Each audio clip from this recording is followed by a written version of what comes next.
Well, Hala, first let me say he's been in touch with both sides over the course of the last several days, as has our team on the ground. He's hoping to speak with President Abbas in the next 24 hours. And the situation on the ground is dangerous, it's tense, and he's encouraging both sides to act with reasonableness and act with restraint, given the circumstances and the danger to civilians on the ground.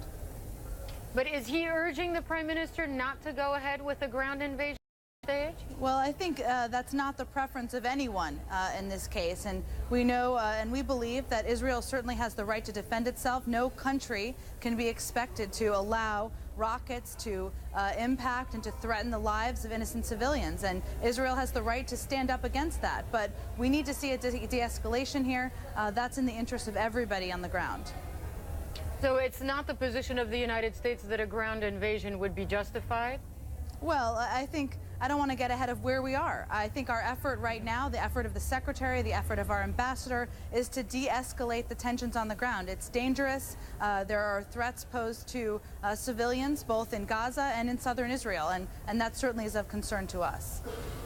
And what was the response of Prime Minister Netanyahu when the Secretary of State essentially told him, look, if you can take it down a notch here, this is getting extremely dangerous? What was his response? Let me first say that Prime Minister Netanyahu called for restraint earlier this weekend when he spoke with his own cabinet. And this is a difficult situation on the ground.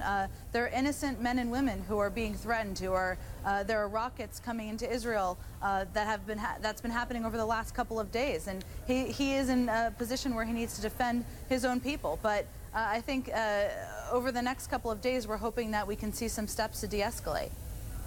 And what about the Secretary of State himself? Is he planning? I mean, we know he made these phone calls and, you know, urging de-escalation, et cetera. But is there a plan for him to physically travel to the region? Well, he's always happy to get on a plane if he can play a role in moving towards peace in any conflict. In this case, there's not currently a trip planned. We always reserve that option, but right now he's working the phones from China, and I expect that will continue in the days ahead.